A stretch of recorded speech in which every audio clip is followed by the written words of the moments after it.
여러 해 전에 제가 겪었던 이야기입니다. 모 대학의 불교 학생회에 모임이 있어서 그 학교에 가기 위해서 시내 버스를 타게 되었던 일이 있습니다.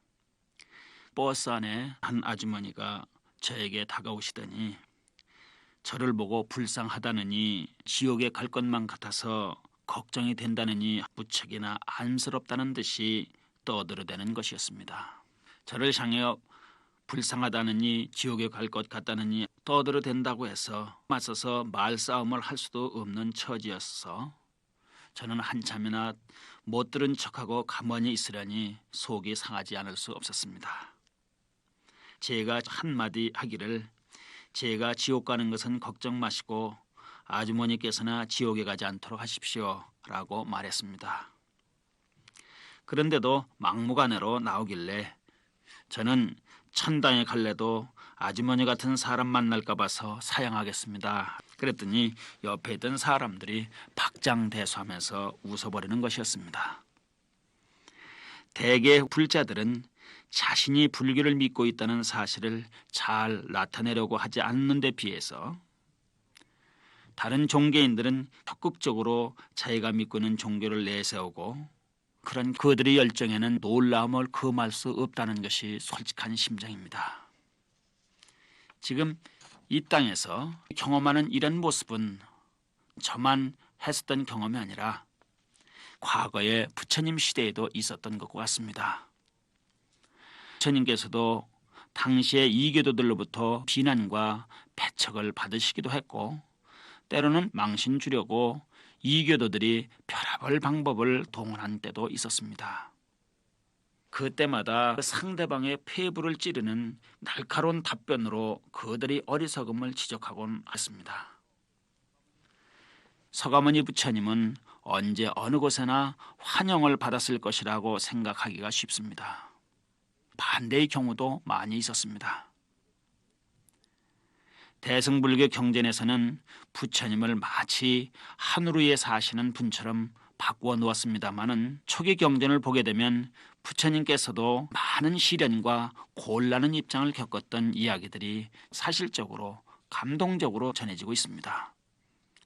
오늘의 이야기는 부처님을 비난하고 나선 이교도를 향해서 그들의 어리석음을 일깨우신 이야기인데 부처님께서 마가다고의 왕사성이라고 하는 도시 마가다고의 수도였던 중림정사에 계실 때였습니다. 이 중림정사는 불교 역사상 최초의 절이라고 이야기됩니다. 이것은 마가다고의 임금인 빈비사라 왕이 헌납한 것으로 전해지고 있습니다.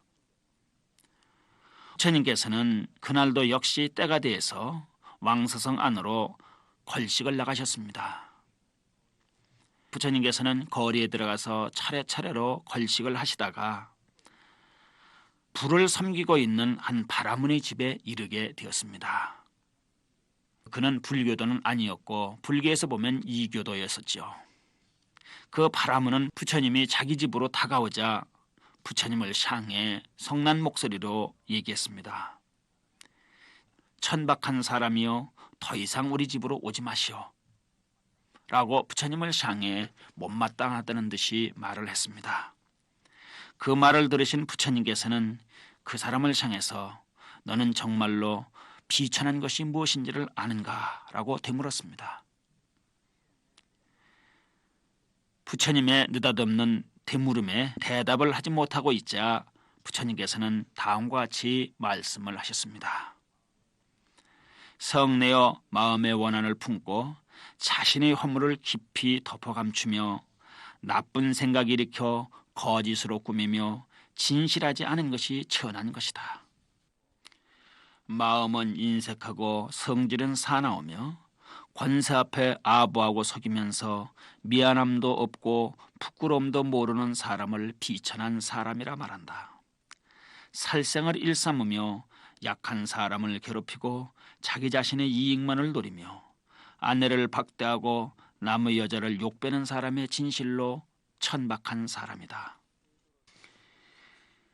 세도로서 남의 재산을 빼앗으며 거짓으로 증거하여 자기 이익을 쫓고 자기는 칭찬하며 남들을 헐뜯고 자기 죄를 남에게 덮어 씌우며 은혜를 원망으로 갚는 사람이 이 세상에 비천한 사람이니라. 수행하는 사람이 걸직하면 문전박대하고 늙은 부모 등지고 학대하며 얻은 것이 없으면서 그럴듯한 말로 자기 덕을 자랑하니 그야말로 세상을 훔치는 도적이니라. 비록 좋은 가문에 태어났으나 교만함을 벗어나지 못하면 오히려 좋은 가문이 장애가 되어 살아서는 남들의 비난을 받고 죽어서는 나쁜 세상에 태어나리라. 가문이 훌륭하다고 훌륭한 사람이 아니요 가문이 천하다고 천한 사람 되지 않나니 오직 그가 하는 자기의 행실을 따라 천한 사람도 되고 훌륭한 사람도 되느니라. 부처님의 그 놀라운 가르침에 머리를 숙이게 되었습니다. 이와 같은 가르침을 통해서 우리는 무엇이 천한 것인가를 살펴볼 수가 있습니다. 어떤 종교를 믿느냐가 중요한 것이 아니라 얼마나 바르게 행동하고 있느냐가 중요하다는 것을 일깨우고 있습니다. 신을 믿는 사람들은 자기 종교를 믿어야만 천국에 갈 수 있다고 호언장담하지만 깨달음의 길을 말씀하신 부처님께서는 그렇게 말씀하시지 않고 있습니다.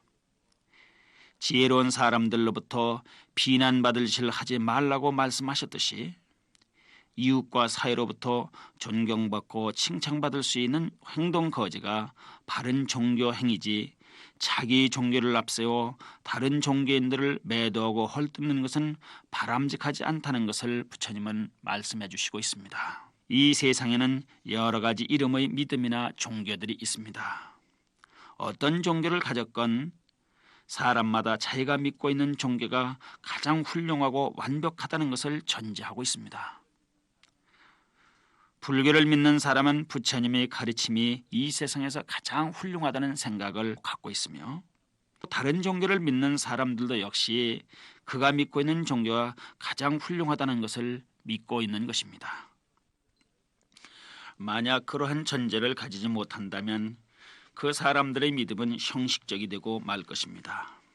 따라서 모든 사람들이 자기가 믿고 있는 종교가 가장 낫다는 확신을 가지고 있기 때문에 누가 믿는 종교가 낫다고 말하는 것은 무의미할 수밖에 없습니다. 그렇다면 어떤 종교가 훌륭한 종교인가를 어떻게 말할 수 있겠습니까? 그것은 간단합니다. 종교는 이론의 문제가 아니라 실천의 문제이기 때문입니다. 여기서 대승불교의 꽃이라고 자랑하는 화엄경음이 살펴봐야 되겠습니다. 화엄경의 마지막 품은 선제동자 입법계 품입니다. 선제동자 입법계 품은 선제라는 구도자가 진리의 세계에 들어가는 과정을 말해주고 있습니다. 선제라는 구도자는 문수보살을 만나서 많은 선지식을 방문하여 가르침을 듣고 있습니다. 경전에는 53명의 선지식을 만나는 것으로 되어 있습니다만 53이라는 숫자가 중요한 것은 아닙니다. 선제라는 구도자가 만날 수 있던 여러 가지 형태의 삶을 사는 사람들이라고 생각하면 되겠습니다. 문제는 선제라는 구도자가 마지막으로 보현보살을 만나서 끝을 내린다는 점입니다. 그것은 바로 불교라는 가르침은 문수라는 알무로 시작해서 보현이라는 실천으로 끝을 낸다는 것을 의미하는 것이기 때문입니다.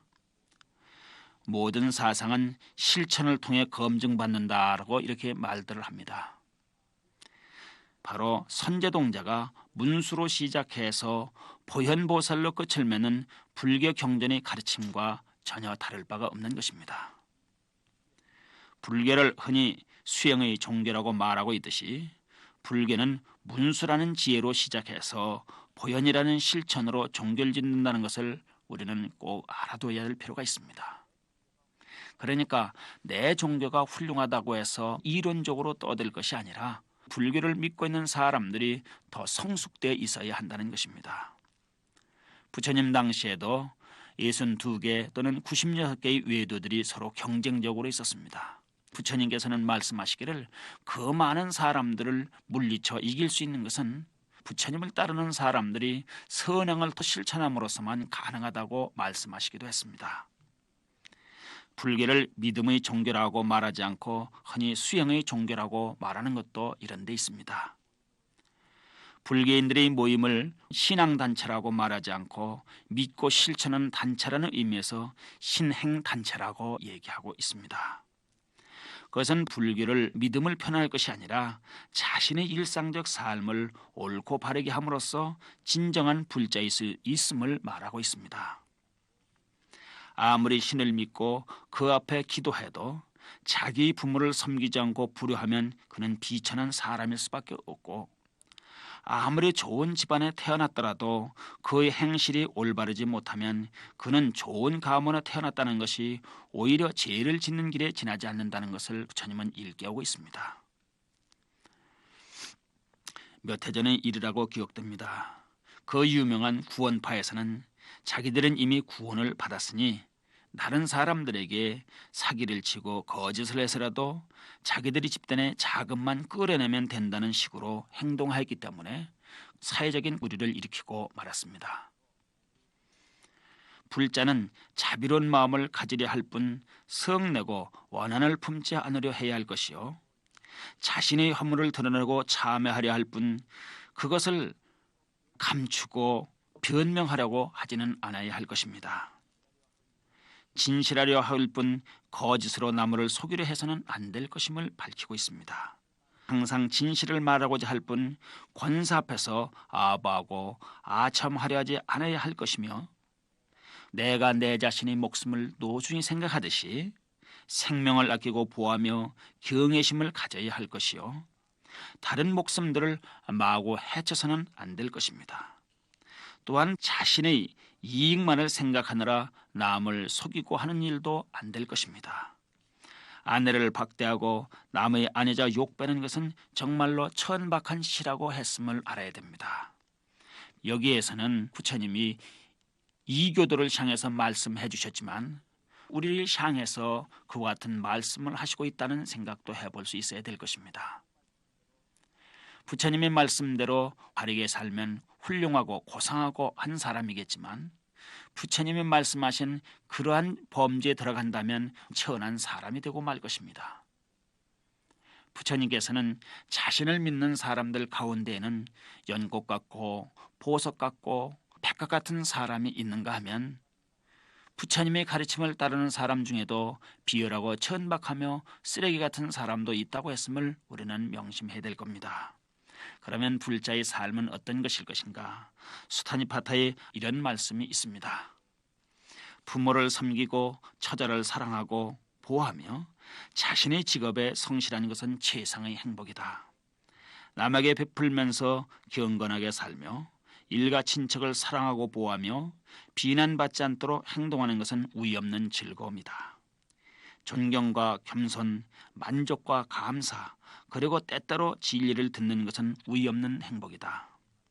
인내와 온순한 말, 수행자와 사귀는 것, 때때로 서로 존중하면서 대화를 함께 나누는 것, 이것은 행복한 삶이다. 이렇게 말하고 있습니다.